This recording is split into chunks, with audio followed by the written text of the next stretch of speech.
그럼 이어서 이제 볼까요? 자, 교환 62페이지 보시면요. 자, 아까 부가가치세 과세 대상은 자, 사업자가 공급하는 거, 사업자가 공급하는 재화의 공급, 용역의 공급이다 했었죠. 그게 과세 대상. 그 다음 소비지구 과세 원칙 때문에 재화의 수입도 과세 대상 그랬었죠. 자, 그럼 재화가 뭐냐, 용역이 뭐냐. 자, 그냥 간단하게 지금 넣어놓은 거예요. 자, 아직 재화가 뭔지 용역이 뭔지 잘 안 와닿을 수 있어서 그래서 그냥 간단하게 이런 것들이 재화다, 이런 것들이 용역이다 설명 넣어놓은 거니까 참고로 보시면 되고요. 자, 재화라는 거 뭐냐? 재화는 재산 가치가 있어야죠. 그래서 내가 팔았어요, 이거. 자, 공급, 판매다 생각하시면 된다 그랬죠. 자, 팔아서 뭔가 대가를 받아오고 하는 게 판매 아니에요. 그냥 주는 거 아니잖아요, 이거. 자, 그래서 당연히 재산적 가치가 있어야지 뭔가 대가를 받아오는지 하겠죠. 그래서 재산적 가치가 있는 모든 물건과 권리, 모든 되어 있잖아요. 자, 물건, 권리, 상품, 제품 뭐 이런 것들뿐만 아니라 내가 차량을 사업자야, 내가 사업자인데 차량을 사업에 쓰던 차량을 팔았어. 얘는 사업자잖아. 그럼 부가세 과세 되는 거예요. 우리가 사업자가 아닌 비사업자가 일시적으로 타던 승용차, 중고차로 팔았다. 이거는 과세 대상 아니라 그랬죠. 그렇지만 얘는 원래 자체가 사업자 맞잖아요. 자, 그런 경우라면 얘가 타던 사업에 쓰던 그런 승용차 팔았다. 자, 이것도 재화의 공급 맞아요. 이해되시나요? 자, 그래서 모든 물건과 권리도, 자, 권리도 재화에 해당이 돼요. 안 보이긴 하죠. 권리는 뭐 특허권 이런 것들 있잖아요. 자, 이런 것들 안 보이긴 하는데요. 자, 그래도 돈 받고 팔았다. 팔 수는 있죠. 특허 등록 뭐 이런 것들 되어 있으면 팔 수 있잖아요. 그런 경우라면 그 권리판 거, 자, 이것도 재화의 공급이요. 자, 그래서 물건, 상품, 제품 같은 물건뿐만 아니라 권리도 들어간다. 자, 이런 물건들. 그다음에 권리. 자, 대표적인 거 특허권 같은 거 생각하시면 된다. 자, 근데 가로 안에 있는 거 제외가 왜 이렇게 돼 있어? 제외 못하네. 자, 화폐나 수표, 어음, 주식, 채권 이런 것들은 재화에 해당되지 않아요. 자, 얘는 지금 부가가치세가 과세되는 거 얘기하는 거잖아요. 자, 수표나 어음이나 주식이나 뭐 이런 것들, 수표, 어음, 화폐, 돈이잖아 말 그대로. 이거 소비에서 없어지는 애들이 아니죠. 계속 교환 수단으로 쓰이는 거지. 나한테 나갔어도 다른 사람한테 또 교환 수단으로 쓰이고 하는 거 아니에요. 그래서 소비에서 내가 없애는 게 아니다. 음료수 먹어서 없애잖아요. 근데 이런 것들은 아니죠. 그렇기 때문에 이 자체 재화 아니다. 소비에서 없어지는 것들 아니다. 돈이잖아요, 그냥 그대로. 자, 그다음에 주식이나 채권도 내가 팔았다고 해서 없어지는 게 아니죠. 이거는 계속 교환이 되고 할 거 아니야. 투자의 수단이다. 이거는 소비의 수단이 아니다. 소비에서 없애버리는 게 아니다. 자, 그래서 이런 것들은 재화가 아니요. 그렇기 때문에 이런 것들 팔았다고 해서 내가 갖고 있던 삼성전자 주식을 팔았어. 자, 그렇다고 해서 부가세 붙는다. 이러지 않는다는 얘기야. 이해되셨나요? 자, 그다음 재화나 용역이나 마찬가지로 다 사업자가 공급하는 경우만 과세 대상이다 했었죠. 비사업자가 어쩌다 한번 파는 건 과세 대상 아니다 했었고요. 이건 아까 앞에서 정리했었고. 자, 그다음에 용역이라는 건 뭐냐? 자, 용역은 재화 아니겠죠? 그래서 재화 외의 얘도 재산 가치가 있어야지. 그래서 내가 돈 받고 뭔가 제공하는 것들 이런 것들 얘기하는 거잖아요. 자, 그래서 재산 가치가 있는 모든 영무, 노동력, 영무, 노동력 제공하는 행위. 자, 그 밖의 행위다. 그 밖의 행위는요, 빌려주는 거 이런 것들 생각하시면 돼. 빌려주는 거. 그래서 부동산 임대가요, 대표적인 용역 공급업에 해당이 돼요. 용역 공급. 부동산 빌려주죠. 여기 내가 만약에 이 건물이 내 거라서 내가 팔았어. 자, 이러면 이때는 재화의 공급, 용역의 공급. 재화의 공급이겠죠. 이 건물을 팔았다. 물건이잖아. 자, 그럼 재화의 공급. 자, 근데 빌려줬다. 이 건물을 빌려줬어야 내가. 자, 그리고 월세 받는다. 그러면 이거는 용역의 공급. 빌려주는 거.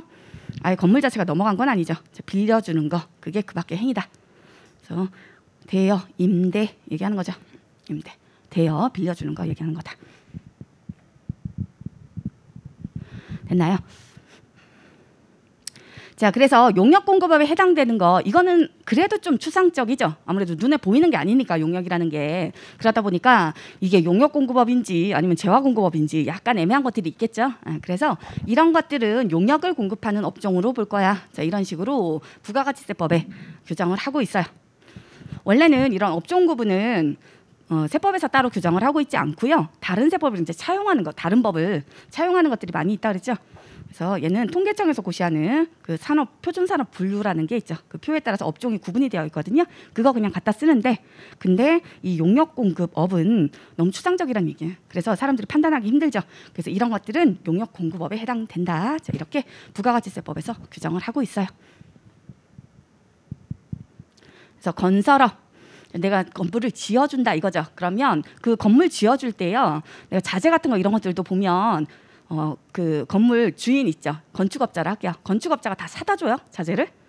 그러지 않죠. 그냥 건설하는 건설 회사에서 사다 하잖아요. 자재도 다 그렇긴 한데, 그러면 그 자재를 공급하는 나는 재화의 공급업에 해당이 되냐? 아니면 건물을 지어주는 거, 내 노동력 투입하는 거죠. 그렇게 해서 얘는 용역공급업에 해당되냐? 뭘로 보라는 얘기야? 용역공급업으로 봐라. 용역공급, 그게 뭐 자재 있어도 내가 안 지으면 그럼 건물 나올 수가 없죠. 자, 그래서 그냥 단순히 건물 팔았다 이런 게 아니잖아. 자, 그렇기 때문에 얘는 노동력이 더 큰 부분을 차지한다. 그래서 용역공급업으로 봐라. 자, 숙박은 뭐 어렵지 않죠. 숙박, 호텔 뭐 이런 것들 빌려주는 거잖아요. 그러니까 그 밖에 행위 빌려주는 거겠죠. 용역공급업에 해당이 된다. 자, 그다음에 음식점도 마찬가지요. 건설업이나 마찬가지. 자, 음식점도요, 보면은 재료 자기네들이 다 사다가 만들어서 음식 파는 거 아니에요. 자, 그러면 얘는 이 완성된 음식 있죠. 음식을 파는 걸로 생각하면 이거 형체가 있으니까, 그러니까 재화 공급이다 이렇게 볼 수도 있죠. 근데 얘도 뭘로 봐라? 음식점도 용역 공급업으로 봐라 이거예요. 음식을 만들어내는 거, 내 노동력 투입하는 거죠. 이게 더 큰 걸로 보는 거다 이거예요. 재료가 암만 있어봐야 이것도 음식 뭐 누가 만드느냐 이게 더 중요한 거 아니에요. 자, 그다음에 그거 외에 부동산 임대업 같은 거 생각하시면 된다. 자, 부동산을 빌려준다 이거죠. 임대 빌려준다 돼요. 자, 그거는 빌려주는 행위, 그 밖에 행위 용역공급업. 자, 근데 만약에 내가 부동산 매매가 업이요. 부동산 매매업이다. 자, 이건 부동산을 판다는 얘기죠. 이 건물 판다. 이거는 뭐예요? 얘는 재화공급업이죠. 이해됐죠? 자, 구분하실 수 있겠죠?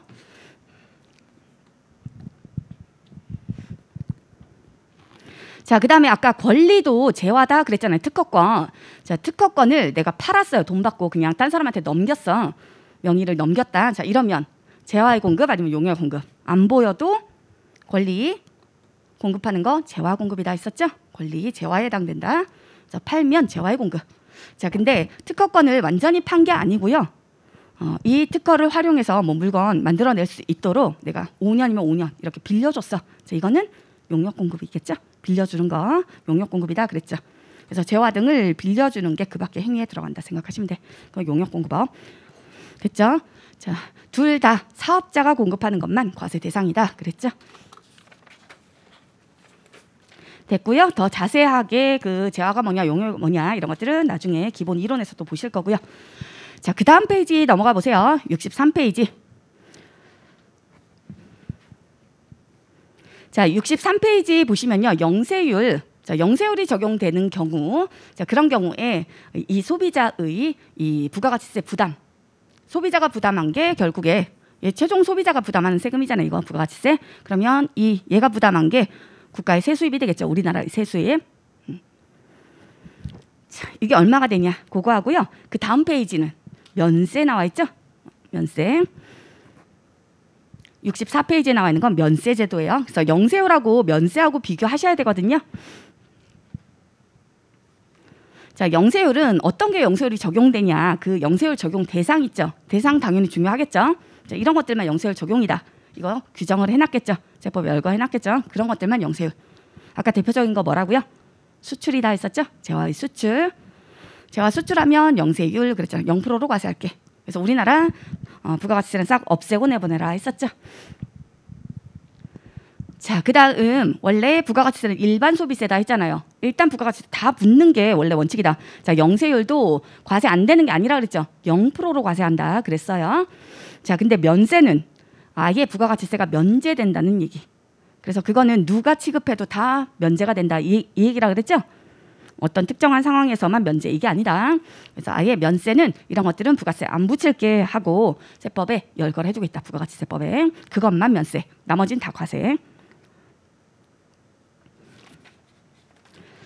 자, 그럼 둘의 차이점 보시면요. 아까랑 똑같은 그림이죠.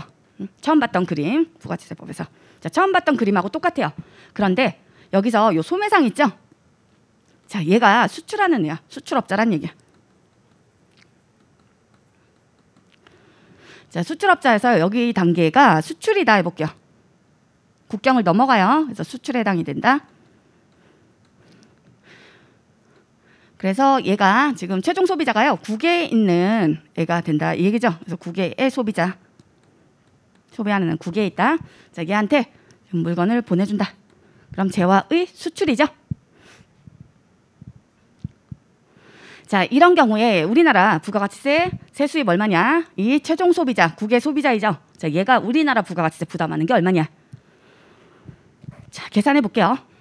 아까 각각의 납부세액들 각 단계마다 우리는 과세를 하고 있다 했었죠. 다단계 과세 각 단계마다 사업자들이 다 납세 의무자.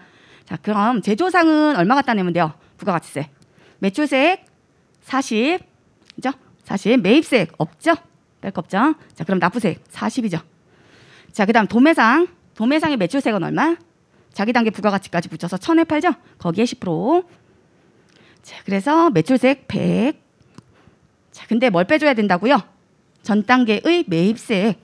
자기 세금 아닌데 부담했잖아. 빼줘야 된다 했었죠? 세금 계산서 이런 것들은 다 있다. 있어요. 주고 받았어. 자, 그럼 빼겠죠. 자, 그렇게 해서 도매상은 얼마 갖다 내면 돼요? 60 갖다 내면 되죠. 자, 그다음에 소매상이요. 자, 소매상이 지금 아까 그 음료수를요 수출한다는 얘기요. 국내에 있는 그냥 소비자한테 파는 게 아니라 수출한다. 일본으로 수출한다 해볼게요. 자, 그런 경우에 이 소매상 자기 단계의 부가가치 1,000 했었죠. 그래서 얼마에 팔아요? 2,000에 팔죠. 물건값은 2,000, 부가세 제외한 공급가격 2,000 이 얘기죠. 자, 여기에 부가가치세 몇 프로? 부가가치세 0%. 소비지구 과세원칙 아까 설명했었죠. 그래서 0%로 과세한다. 자, 이 콜라 부가가치세 면제되는 애 아니에요. 면제는 조금 이따 얘기한다 그랬죠. 면세. 자, 면제되는 애 아니야. 자, 부가세 원래 10% 붙였잖아. 처음 그림에서. 근데 얘는 국경을 넘어가니까 어떻게 한다? 소비지구 과세원칙에 따라서 생산지국에서는 부가세 부담 없애고 내보낼게 이거였죠. 그래서 0%로 과세한다는 거. 그럼 매출세액은 얼마? 0. 그죠? 매출세액은 0. 자, 그다음 매입세액. 매입세액 얼마예요? 예, 소매상 매입세액. 자기가 사올 때 얼마 부담했어요? 100 부담했죠? 이거 매입세액 아니에요. 이해됐죠? 세금 계산 다 주고받았다 했죠? 다 주고받았어. 자, 그럼 매입세액은 100이죠? 자기 세금 아닌데 부담한 거죠? 자, 이러면 얘는 납부세액 얼마? 소매상은 매출세액 0이죠? 매입세액은 100 빼서 환급이 나오죠. 100만큼 마이너스 나오죠? 납부세액이 마이너스. 자, 납부세액이 마이너스 나면 돌려주는 거예요. 플러스 나오는 것만 내라 이게 아니라 마이너스 나오면 돌려줘야지. 자기 세금 아닌데 부담했다는 얘기 아니야. 이해되시죠? 그러니까 돌려줘야죠. 자, 그렇게 해서 0%로 내보냈고요. 자, 최종 소비자는 자기네 나라에 만약에 일본이다 하면 자기네 나라의 세율 8% 붙여서 얘는 2016인가? 자, 이렇게 소비를 하겠죠. 이해되셨나요? 16이 아니라 2160이죠. 산수가 잘 안 돼. 맞죠? 그렇게 부담하겠죠. 이건 뭐 일본이고. 자, 우리나라의 세수입, 우리나라 부가가치세 세수입 얼마예요? 우리나라의 부가가치세 세수입은 0이죠. 0. 맞아요. 0. 자, 제조상 얼마 갖다 낸다? 제조상 40, 납부세액 40. 도매상 얼마? 60. 여기까지 똑같죠? 자, 그다음 소매상 단계가 지금 달라지잖아요. 자, 소매상 어떻게 해요? 자, 소매상 매출세액 0, 매입세액 100. 그럼 납부세액 마이너스 100 돌려준다 했죠. 자, 그럼 우리나라의 세수입은 토탈 0. 이해되시나요?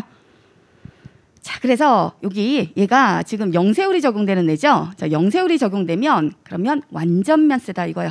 자, 완전 면세라는 얘기는 자, 우리나라 부가가치세는 부담한 게 있어요, 없어요? 이 최종 소비자 A라고 할게요. 자, 얘가 우리나라의 부가가치세는 부담한 게 전혀 없죠. 그래서 소비세 싹 없애고 내보내라 그랬잖아. 생산지국에 소비세는 싹 없앤 상태로 내보내라. 그러면 얘 A라는 애, 일본에 사는 A라는 애는 자, 얘는 우리나라의 부가가치세는 전혀 부담한 게 없다. 자, 자기네 나라에서 뭐 8%이면 8% 그것만 부담하면 되는 거죠. 이건 우리나라 세금 아니잖아요. 그래서 우리나라 세수입은 0이 되게 된다. 그래서 40, 60 갖다 냈지만 어떻게 해요? 영세율 단계에서 그게 다 취소가 되는 거죠. 마이너스로 다 돌려받는 거 아니에요, 얘가. 이해됐죠? 자, 그렇게 해서 결국엔 우리나라 세수입은 0이 되게 된다. 이해되셨나요? 자, 그러니까 부가가치세가 완전히 없다 이 얘기요. 이 소비자가 부담하는 우리나라의 부가가치세는 완전히 없다. 자, 그게 완전 면세다.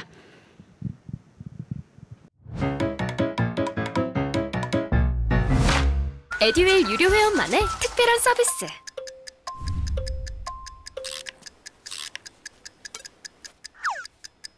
하치하차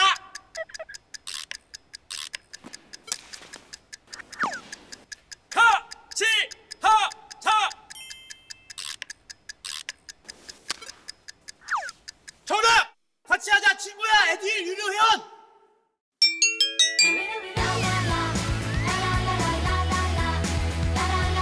친구 소개하고 현금 받는 혜택.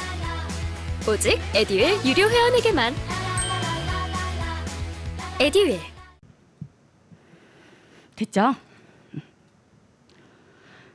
자, 그다음 다음 페이지 넘겨보세요. 64페이지. 자, 이번에는 면세이거든요. 얘가 소매상이요. 지금은 면세 사업자에 해당이 돼. 얘한테 면세가 적용이 되더라. 자, 그런 경우다. 자, 면세는 아까 영세율 먼저 말씀드리면 영세율은 왜 두고 있다 그랬어요? 취지가 뭐다? 취지가 영세율을 두고 있는 이유. 소비세, 소비지국에서 과세하겠다 이거였죠. 그래서 국경을 넘어가면 재화 이런 것들을 국경을 넘어가면 그러면 그 소비세를 어디서 부담을 할 건지 이걸 정해줘야 되는데 자, 그걸 소비하는 나라에서 부담하겠다. 그래서 소비지국 과세 원칙이다. 자, 이런 식으로 규정을 하고 있다 그랬죠. 자, 그러다 보니까 생산지국에서는 그 소비세에 해당되잖아, 부가가치세. 자, 이건 싹 없애고 내보내는 거다. 영세율은 그래서 소비지국 과세 원칙 때문에 있는 제도. 자, 근데 면세는요 두고 있는 이유가요. 자, 이건 아예 누가 취급을 해도 다 부가세 안 붙어 이거라 그랬죠. 자, 얘는 부가가치세 세율이요. 앞에서 배웠던 우리 소득세, 법인세도 어쨌든 법인 소득에 대한 세금이죠. 자, 법인세, 그다음 개인의 소득에 대한 소득세. 자, 이런 것들 보면 세율 구조가 다 누진세율로 되어 있는 거 아시죠? 누진세율 구조로 되어 있잖아요. 그래서 자, 많이 벌면 그러면 그냥 똑같이 10% 이렇게 과세를 해도 당연히 세금 많이 내겠지만 그래도 더 많이 내라 이거라 그랬잖아. 많이 버는 사람들은 더 많이 내라. 여유가 그만큼 있으니까. 자, 그렇게 세율이요. 과세 표준이 올라감에 따라서 세율이 누진적으로 더 늘어나는 세율이 증가되는 그런 누진세율 구조로 되어 있는데 자, 부가가치세는 그렇지 않다. 자, 부가가치세는 그냥 단일세율 10% 그랬잖아요. 영세율은 뭐 소비지국 과세 원칙 이런 것 때문에 특수하게 있는 거고 원래가 그냥 10% 하나로 되어 있지. 내가 만약에 소득이 별로 없어. 나는 부양가족 엄청 많고 막 이런 사람이요. 자, 그렇다고 해서 나는 뭐 2%, 1% 이런 식으로 적용해 주는 거 아니잖아요. 세율 자체가 다른 거 아니잖아요. 그렇죠? 자, 그래서 그냥 소비하면 소비하는 행위 자체가 담세력이 있는 거다 그랬죠? 그래서 무조건 과세한다. 자, 그랬는데요. 만약에 진짜 나는 진짜 소득이 별로 없어요. 그래서 돈이 별로 없어. 근데 사람이 소비를 안 하고 살 수는 없죠. 내가 뭐 명품을 사는 것도 아니고 최소한 사람이 살아가는데 필요한 건 사야 될 거 아니에요. 그래서 자, 그럼 필요한 거 사는데도 부가가치세가 다 당연히 원래 붙어야 되죠. 그냥 일반 소비세 다 붙는다 했잖아. 자, 이러기엔 나는 너무 부담스럽다 이거요. 그래서 소득이 큰 사람이든 작은 사람이든 다 어쨌든 소비를 해야 되는 것들 있죠. 주로 그런 걸 뭐라 불러요?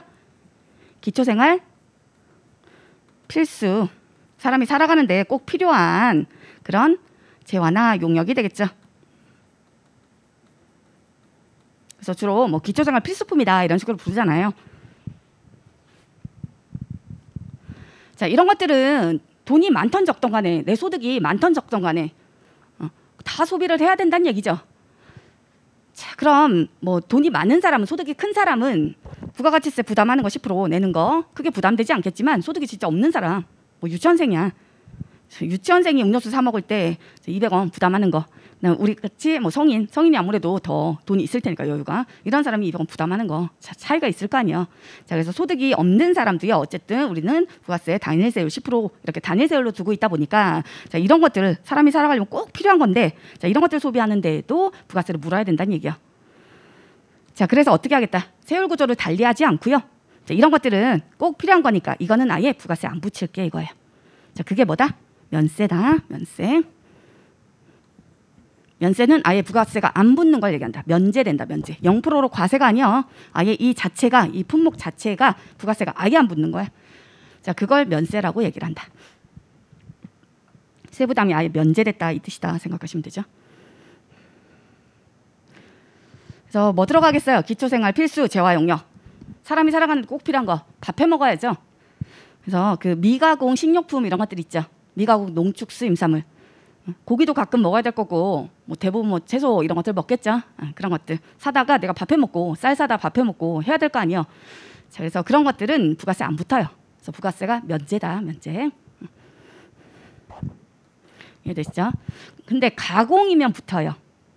내가 해 먹어야 돼. 부가세 안 내고 싶으면 내가 직접 해 먹어야 돼. 근데 가공된 것들 있죠. 뭐 통조림 이런 것들 팔잖아요. 그런 것들은 어느 정도 능력이 있다는 얘기야. 그거 없으면 그냥 내가 직접 해 먹으라는 얘기야. 그래서 뭐 가공식품 이런 것들은 부가세 붙는다. 콜라 당연히 붙는 거죠. 컴퓨터 당연히 붙는 거죠. 자, 그래서 미가공 농축수 임산물. 자, 이런 것들뿐만 아니라 또 사람이 뭐 이동은 해야 될 거 아니에요. 그냥 그 자리에만 있을 수는 없죠. 그래서 이동. 그래서 대중교통 시내버스 타고 지하철 타고 이런 것들도 그 용역 제공받는 거예요. 여객 운송 용역 이렇게 얘기를 하죠. 사람 태우고 다니고 하는 것도 이것도 서비스업이잖아요. 자, 그래서 이런 것들 당연히 이동은 해야 되니까 자, 그것도 면세. 자, 근데 좀 비싼 거는 꼭 택시 타야 되는 거 아니잖아요. 지하철 타도 되죠. 그래서 없으면 지하철 타야 되는 거예요. 근데 어느 정도 되면 택시 타고 부가세 내는 거예요. 이해되시죠? 그다음에 KTX 이런 것들은 빨리 가고 싶어서 그러는 거죠. 그거는 부가세 내야 돼. 항공기, 비행기. 자, 이런 것들 내야 돼요. 부가세. 그런 것들은 다 과세돼요. 자, 근데 대중교통 그냥 우리가 흔히 얘기하는 대중교통 지하철, 시내버스 그다음에 뭐 시외버스도 그렇긴 해요. 그런 것들. 그리고 KTX 말고 일반 열차 있잖아요. 아직도 있나요? 일반 열차? 기차를 안 타본 지가 아주 오래돼서 뭐 무궁화호는 지금 없나? 아무튼 있잖아요. 기차들. 그런 것들은 안 붙어요. 근데 KTX는 빠르잖아요. 이건 붙어요.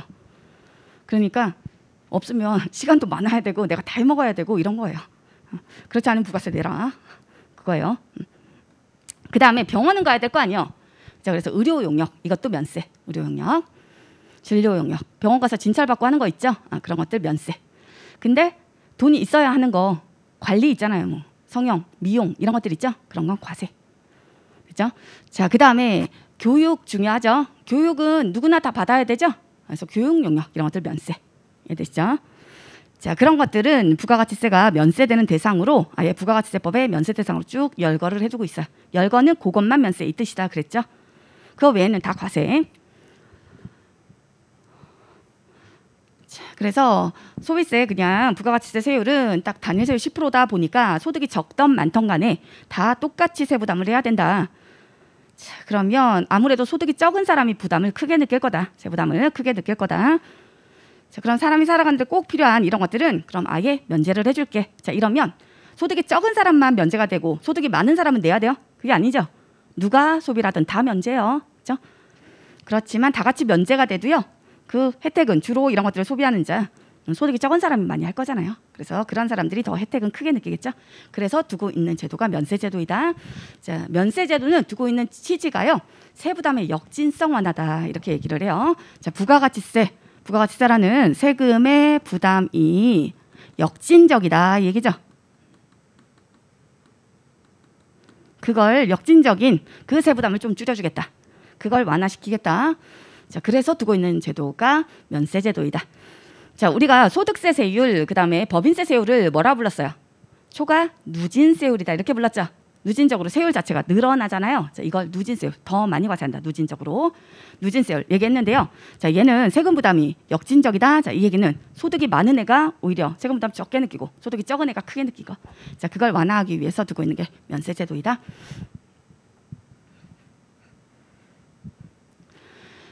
그러면 우리는 여기서 지금 보려는 게 영세율하고 비교하려는 거거든요. 자, 아까랑 똑같아요.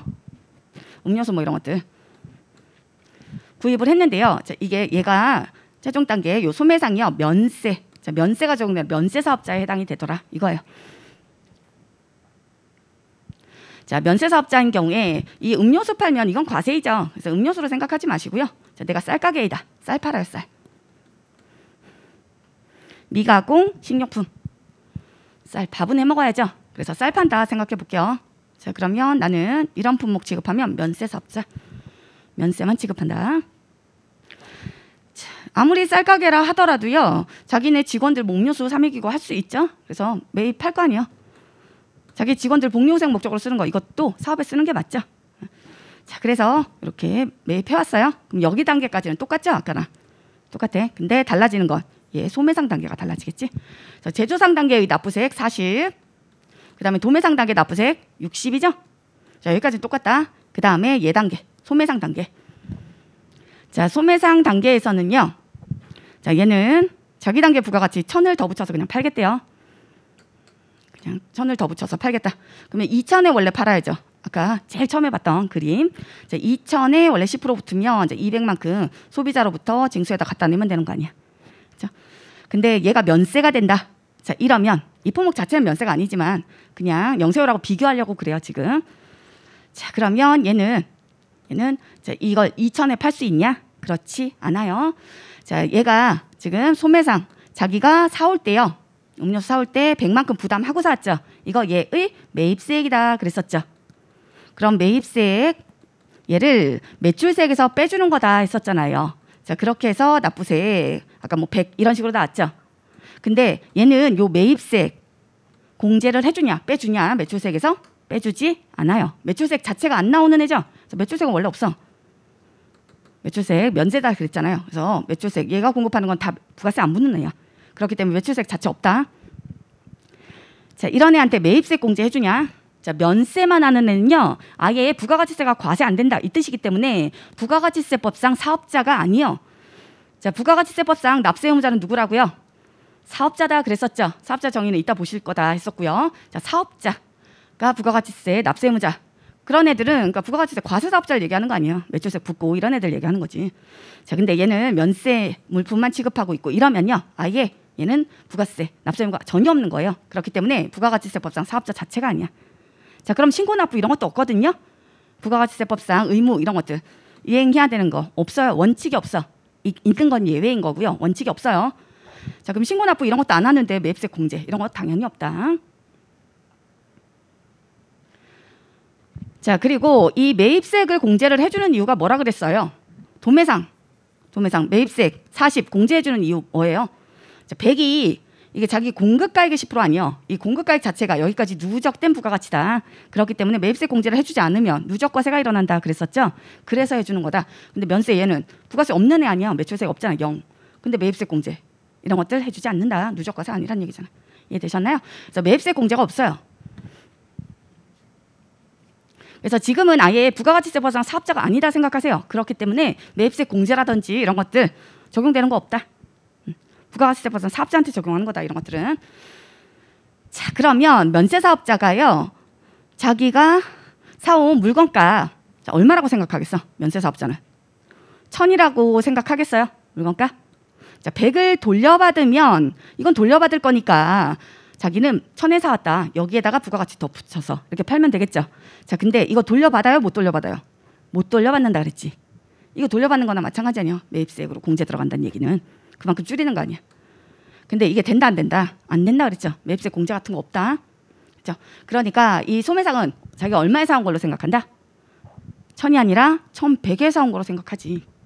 이해되시나요? 1100 줬잖아요. 얘한테 도매상한테. 그리고 이 100을 돌려받으면 자기는 1000에 사왔네. 100은 돌려받을 거니까. 그렇지만 그렇지 않잖아. 이거 못 돌려받는다 했잖아요. 자, 이러면 자기는 1100에 사온 걸로 생각을 하겠죠. 물건값이 1100이야. 이렇게 생각할 거 아니에요. 자, 그럼 자기 단계에서 덧붙여야 되는 부가가치가 1000이었다 가정하면 얼마에 팔겠어요? 1100에다가 1000을 붙여서 2100에 팔겠지. 이해되셨나요? 아까랑 차이 알겠어요? 자, 이게 공제가 되면 얘가 이 100은 자기 물건값이다 생각을 안 하지. 자기가 사온 물건값이다. 근데 공제가 안 된다 했잖아. 자, 그러다 보니까 자기는 그것까지 물건값이다 이렇게 생각하죠. 우리가 상식적으로 생각해서 내가 사왔다 생각했는데 이거 못 돌려받는다. 그럼 나는 얼마 주고 샀다? 1,100 주고 샀어. 이거잖아. 그럼 4단계에서 1,000을 더 붙여야 되면 2,100에 팔겠지. 이해되셨나요? 자, 그래서 2,100에 팔게 돼요. 최종 소비자한테. 자, 그러면 이 소매상은요. 자기랑 매출세액은 없다 그랬죠. 아예 부가세가 안 붙는 애들이다. 안 붙는 품목이다. 그래서 매출세액은 없다. 근데 매입세액 100 부담했지만 공제 없다. 그래서 얘는 낼 것도 없고 받을 것도 없는 애야. 아무것도 없는 애야. 신고납부도 없다 그랬죠. 아무것도 없는 애다. 자, 이러면 우리나라 세수입 최종 소비자가 부담하는 부가가치세 아예 없어요?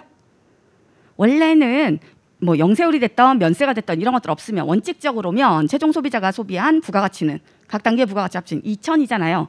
자, 그럼 부가가치세는 원래 원칙 여기에 10% 해당되는 200만큼이 소비자가 부담해야 되고 그게 국가의 세수입이 돼야 되는 거죠. 그죠? 자, 근데 지금 같은 케이스 면세가 적용된다. 자, 이런 케이스는 소비자가 부담한 부가가치세액은 얼마가 될까요? 100이죠, 100. 그죠? 자기가 소비한 부가가치는 2,000. 근데 그 2,100을 준 거 아니에요, 얘한테. 이해되시죠? 그렇기 때문에 얘가 소비자가 아예 부가세 부담을 아예 안 하는 건 아니에요. 아예 안 하는 건 아니지만 100만 부담하면 된다. 원래 부담해야 될 거 200인데 이 중에 100을 차감한 100만 내면 된다. 자, 요 100이 면제가 된다는 얘기죠. 부가가치세 100이 면제가 된다. 자, 그건 요 면세 단계의 부가가치 있죠? 면세 단계의 부가가치에 대해서는 부가세 안 붙이게 이 뜻이요. 자, 전 단계까지의 부가가치세도 다음 분이야. 그건 아니요. 아니다. 자, 제조상 40 갖다 냈죠. 도매상 60 갖다 냈죠. 그죠? 자, 근데 소매상이요. 그걸 다 돌려받아 만약에 마이너스 100이야. 아까 영세율 있었죠. 자, 이러면 얘가 다 돌려받으니까 우리나라 세수입은 전혀 없다 했었죠. 0이다. 다 취소된다. 얘네가 냈던 거 얘가 돌려받음으로써 다 취소된다 했잖아요. 그래서 0이다. 그럼 우리나라 세수입 완전 없는 완전 면세다 이 얘기죠. 영세율은. 이해되시죠? 근데 면세는 그렇진 않다. 자, 면세는 자, 이 앞 단계까지 있죠. 소매상 전 단계까지. 자, 이 납부한 세액 40, 60 해서 토탈 100이잖아요. 자, 이게 취소된다 안 된다? 취소 안 된다. 자, 소매상 단계 면세 사업자가 돌려받지 못한다 그랬죠. 그렇기 때문에 얘는 이게 취소되는 거 아니에요. 다만 뭐가 안 붙는다? 이 면세 단계의 부가가치 1,000, 둘 다 1,000 요거라서 조금 약간 헷갈릴 수 있죠. 자, 이 면세 단계의 부가가치 1,000에 대해서는 10% 안 붙일게 이거예요. 이해되셨나요? 면제해 줄게. 이거다. 그렇기 때문에 최종 소비자는 아예 부가세 부담을 전혀 안 하는 건 아니고요. 일부가 줄어드는 거죠. 자, 이게 면세제도. 얼마 부담했다? 100 부담했다. 100.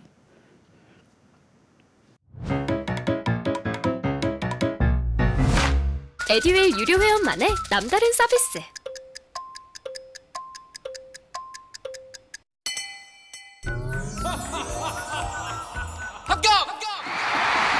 합격하고 돈도 받는 혜택.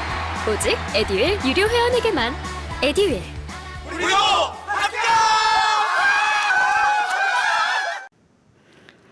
그래서 국가의 세수입 100이 되게 되겠죠. 자, 제조상이 40, 도매상이 60 이렇게 갖다 냈고요. 그 다음에 소매상은 돌려받진 않고 내는 것도 없죠. 다만 얘는 그 전 단계까지의 부가가치세 100 있죠. 자, 이 금액을 돌려받지 못하니까 어떻게 해요? 물건값에 포함시켜서 소비자한테 전가시키죠. 이해되죠? 그래서 최종 소비자의 부가세 부담은 100이 되게 된다. 어쨌든 그냥 면세가 없는 것보다는 세금 부담이 줄어들긴 하죠. 원래 200 부담해야 된다 그랬잖아요. 근데 면세가 있기 때문에 면세 단계 부가가치에 대해서는 여기서 창출된 부가가치 얘에 대해서는 부가세가 안 붙은 거다. 자, 그래서 최종 소비자의 세부담은 완전 면세가 되는 게 아니라 얘는 부분 면세다 또는 불완전 면세다 이렇게 얘기를 해요. 완전히 없어지는 건 아니지만 줄어들긴 하죠. 이해되셨나요? 자, 그래서 영세율하고 그 면세 있죠. 그 차이점 구분하는 거 잘 나와요 문제에서.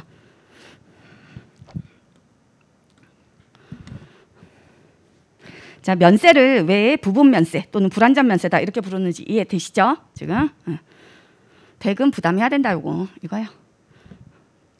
됐죠?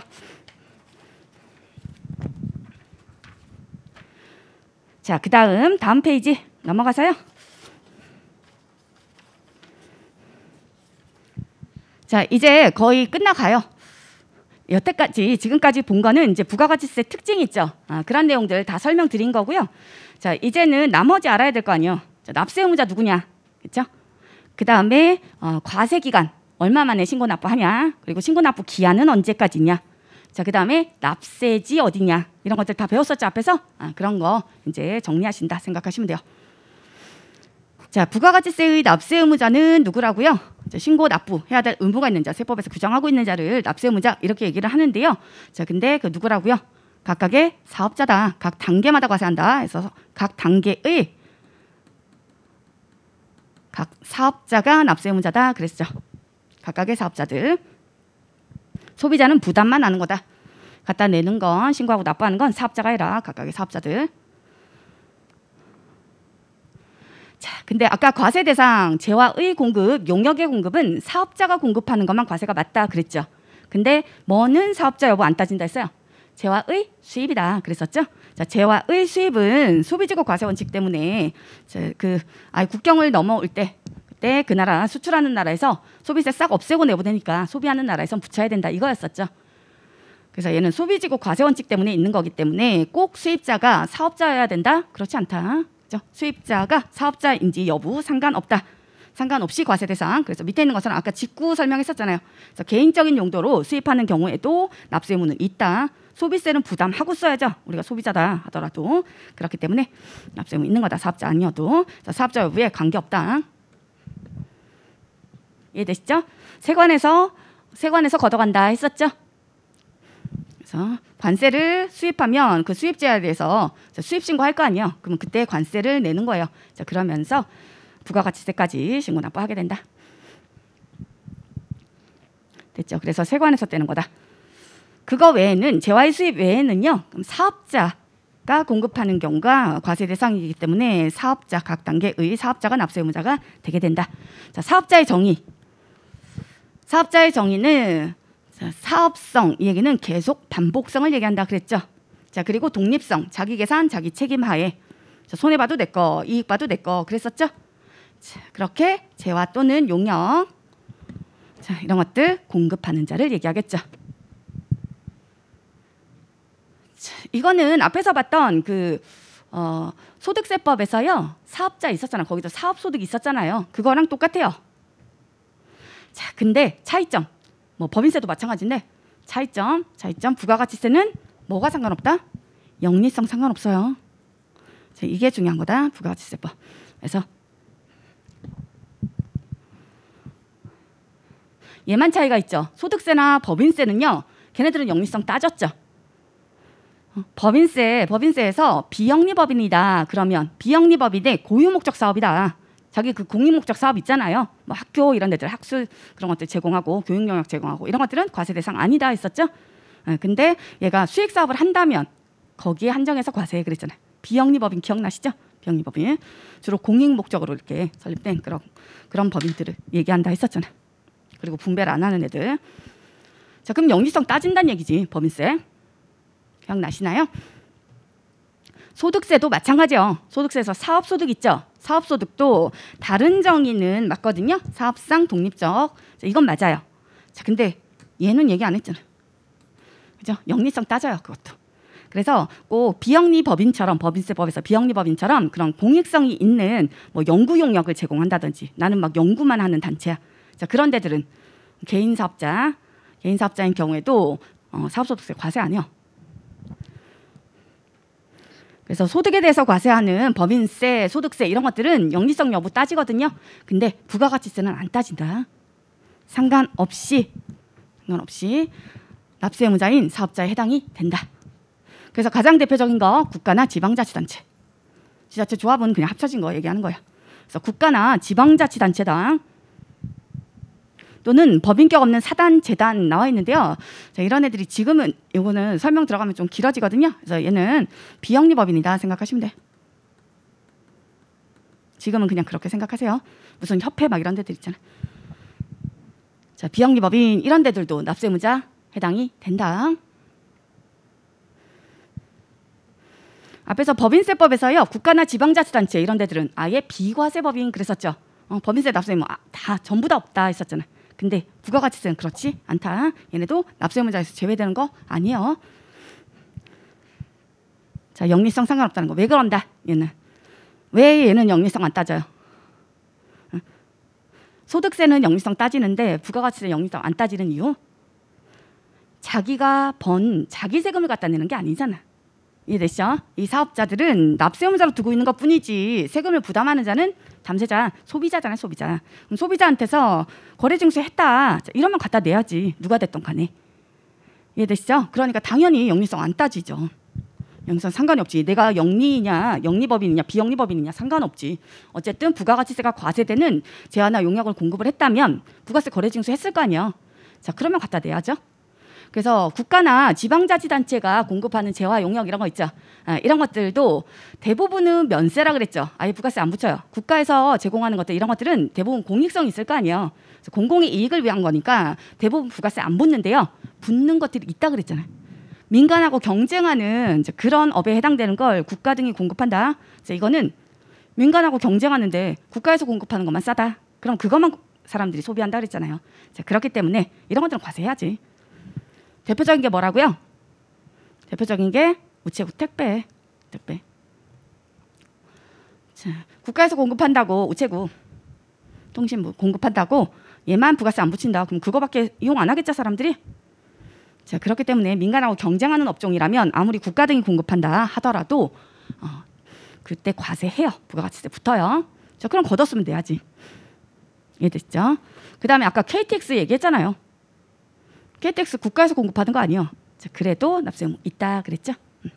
항공기랑 경쟁하잖아. 이해되시죠? 자, 그래서 영리성 구간이 다른 세목하고는 차이가 있기 때문에 얘가 제일 잘 나오죠. 그리고 나머지도 얘기 나와요. 자, 나머지 사업성이다. 사업성은 뭘 얘기한다고요?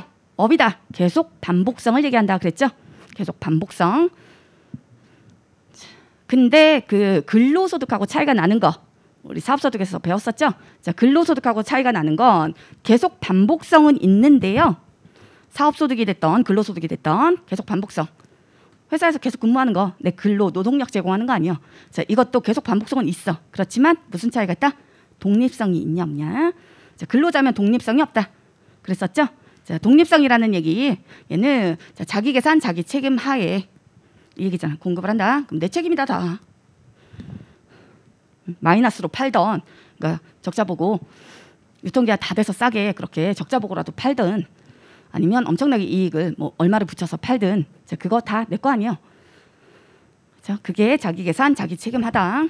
근데 근로자는 그렇지 않죠. 계속 반복성은 있지만 내 노동력 제공하는 거 계속 반복성은 있지만 뭐가 없다? 독립성이 없다. 그래서 편의점에서 내가 알바하는데 그거 물건 판 거 다 내 돈 아니잖아요. 이해됐죠? 그래서 얘도 지금 근로자가 제공하는 근로 노동력이죠. 용역이죠. 근로 용역. 그럼 용역의 공급이잖아요. 용역의 공급이지만 과세 대상이다 아니다. 재화의 공급, 용역의 공급은 사업자가 공급하는 것만 과세 대상이 있었죠. 그러면 근로자는 사업자가 아니란 얘기잖아요. 인적 독립성이 없다. 자, 그렇기 때문에 사업자가 아니다. 그러니까 근로자가 제공하는 근로 용역 얘는 부가가치세 과세 대상이 아니다. 이해되시죠? 이게 부가가치세 과세 대상이면 나는 회사에다가 근로 용역을 제공을 하고요. 그리고 회사로부터 부가가치세 거래징수 해야 된다는 얘기야. 자, 그래서 세무서에 갖다 내야 된다. 그러지 않잖아요. 이해되시죠? 자, 그 다음에 물적 독립성 있는데요. 이건 뭐 지금 이해하기가 힘들어요. 부수 공급 이런 거에 해당되는 거라서 이건 넘어가시고요. 인적 독립성 이것만 좀 봐줄게요. 자, 그 다음 사업성이다. 계속 반복성 얘기한다. 그래서 어쩌다 한번 파는 거 이런 것들 사업성 없기 때문에 사업자 자체가 아니다. 아까 중고로 내가 뭐 당근마켓 뭐 팔았다 이런 것들 얘기했었죠.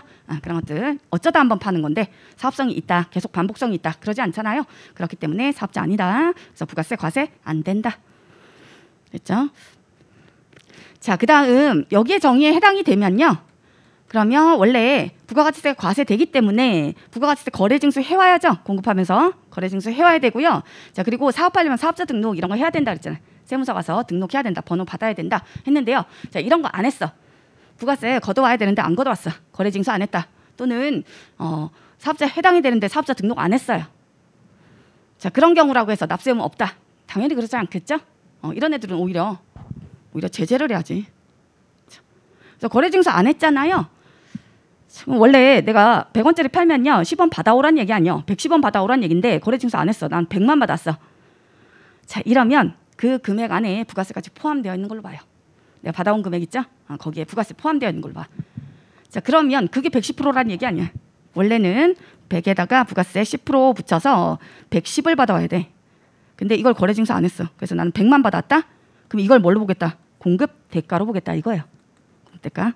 그러면 자, 이 금액이 110이란 얘기잖아요. 부가세까지 포함된 금액이다 이 뜻이잖아요. 그럼 100에 대해서 자, 110분의 100칸만큼이 공급가액. 자, 110분의 10만큼이 부가세액이 된다. 부가세액. 공급가액이 뭐 90원 정도 되고 그다음에 부가세액이 9원 이렇게 되겠죠. 그럼 내가 갖다 내야 돼. 내 돈으로 내야 돼요. 9원. 이해되시죠? 됐죠? 자, 그래서 거래증서 했냐 안 했냐 하라 그랬는데 안 한 거는 뭐 네 잘못이지. 자, 그다음에 사업자 등록 안 하면 안 내도 돼. 자, 이러면 다 안 할 거다. 사업자 등록 여부 상관없다. 자, 그다음 재화 용역을 공급하는 자, 자 이런 자들을 얘기한다 했었죠. 그래서 부가가치세 과세 대상을 얘기하겠죠. 자, 그런 재화 용역을 공급하는 자가 납세의무자이다. 납세의무자인 부가가치세법상 납세의무자인 사업자에 해당이 된다. 지금 사업자가 부가가치세법상 납세의무자다 했었죠.